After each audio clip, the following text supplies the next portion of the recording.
It's been 6 years since we first saw the very first Kia Seltos, and today it is time to welcome the second gen model. I know a lot of you must be thinking this looks vastly different, and that's because Kia has chosen to adopt a new design language with the second generation of the SUV. What exactly has changed? I'm going to tell you in this first look video. My name is Amaan Ahmed and you're watching Car and Bike. In case you haven't done it already, make sure you subscribe to the channel and hit the bell icon so you're notified every time we come out with a new video. Now, come with me as I talk you through everything that's new on this second gen Seltos. Let's start at the front with the face of the SUV. Now, the original Seltos I felt was quite conventional and handsome. This one takes a more radical approach. It carries on from where the Syros left off, even though I feel this is not quite as radical as the Syros. Over here, you will see the lighting elements are completely different compared to the Gen 1 model. On the edges, you will see these large LED daytime running lights, and these will also double up as your turn indicators. These are the fixed daytime running lights, and these will basically function like your regular DRLs. And here you will see the headlight units. The grille is interesting because it has these pillars and is finished in gloss black, so it adds some depth to the face of the SUV.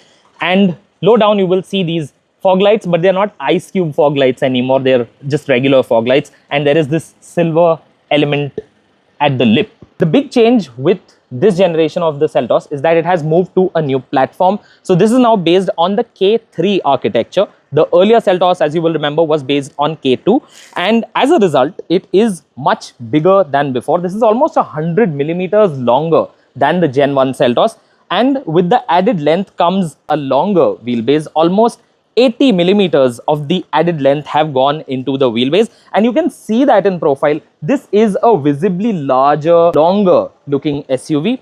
And it is accentuated by the colors that Kia has chosen. As you can see, there is a little gloss black strip over here, but there is body colored element over here. So that splits the monotony and it also accentuates the length of the wheelbase.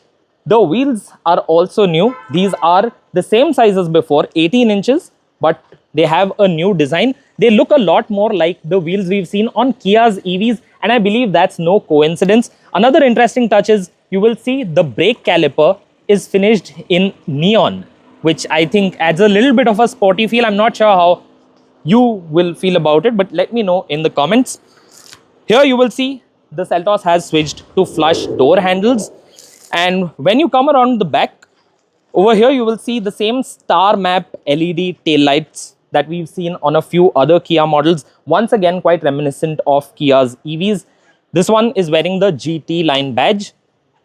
And one key feature on the outside is that this car has parking sensors at the front, at the rear, and also at the sides.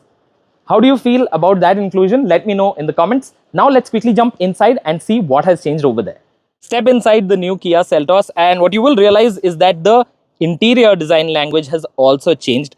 This dashboard will seem a little bit familiar to you in terms of design if you've already been in a Syros. Even though it's not exactly the same, there are touches which differentiate it from the Syros. What you will also notice is that Kia has stuck to a dual display layout. There is a temptation these days to add a third screen, a passenger screen as well, but Kia has resisted that temptation and kept this to 2 screens only. These are larger screens than before, and you have this slick central touchscreen infotainment system. It feels nice to use, and you have a large digital driver's display as well. The steering wheel is also new. It adopts the new design philosophy that we've seen on a few other Kia models with the offset Kia logo over here. And what I must say is that while there are not a lot of soft touch materials inside the Seltos, everything feels quite solidly put together. It feels high quality. The stocks have a nice damped feeling to them, and you will enjoy using these stocks. And what you will also welcome is the fact that there are no touch capacitive buttons inside the new Seltos. Everything is a proper physical button on the dashboard, your climate control switches, the switches on the steering wheel, everything is a proper button. None of that touch capacitive business going on over here. Down here you will see this car has wireless phone charging and it has 3 USB Type-C ports. Over here there are cup holders with a cover. The center armrest has a little bit of storage and a 12-volt socket, even though this does not slide forwards, so some may find that to be a little disconcerting. The seat that I am in right now has 10-way power adjust with memory function, not just for the seat but for the driver's side ORVM as well. Let's quickly look at the panoramic sunroof. It's huge and lets in a lot of light into this cabin. As before, you still get ventilated front seats, but now I'm sure a lot of you are curious to know what it's like in the back, so let's go and check that out. So now I'm in the back, and the first thing I've noticed is that there is a little bit more space in the rear seat. The driver's seat is currently set for somebody who is around 5 feet 10 inches tall, and as you can see, I have great amounts of knee room. I have good headroom as well. My height is 5 feet 6, so I should be pretty comfortable. Somebody taller may find headroom probably a little bit tight because the panoramic sunroof stretches almost all the way to the back seat. So there will be some who may find rear seat headroom to be a little bit of a concern. Width-wise, I think you could fit 3 adults at the back, but we will have to try that out for ourselves and see what it's like. And as for other features over here, there is a nifty USB Type-C port that is integrated into the front seat back. There are rear AC vents. There is a little bit of storage space over here. Here you will see the Seltos has a sunshade and there is a rear armrest. So it is a pretty comfortable space to be. Boot space has also increased. Let's go and check that out. Thanks to the increase in dimensions, Kia has also been able to carve out more boot space. The second gen Seltos has a 447 litre boot. That's not a lot higher than before, around 14 litres more. But as you can see, it's a pretty deep boot and you will be able to accommodate longer suitcases in here with ease. And there is a 60-40 split for the rear seats as well, even though Kia has decided to not add a powered tailgate. So you'll just have to shut it the good old fashioned way. Those of you who were hoping for a new hybrid powertrain, unfortunately, I have some disappointing news for you.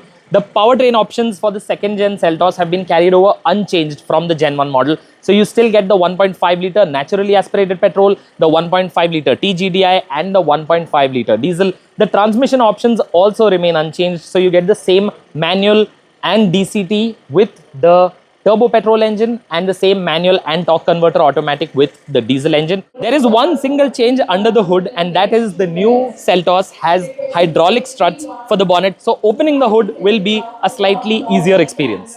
The new Seltos continues with level 2 ADAS, but it has a couple of new functions relating to forward collision avoidance. But other than that, safety kit remains pretty much unchanged compared to the Gen 1 model.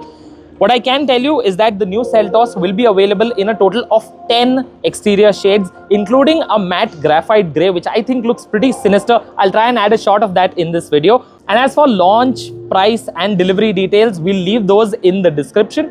For now, tell me, what do you think of the new Seltos' look? Are you happy with the fact that it has switched to a new platform? Are you happy with the fact that Kia has retained the powertrains completely unchanged and that there's no hybrid yet? What do you think of the interior and the features?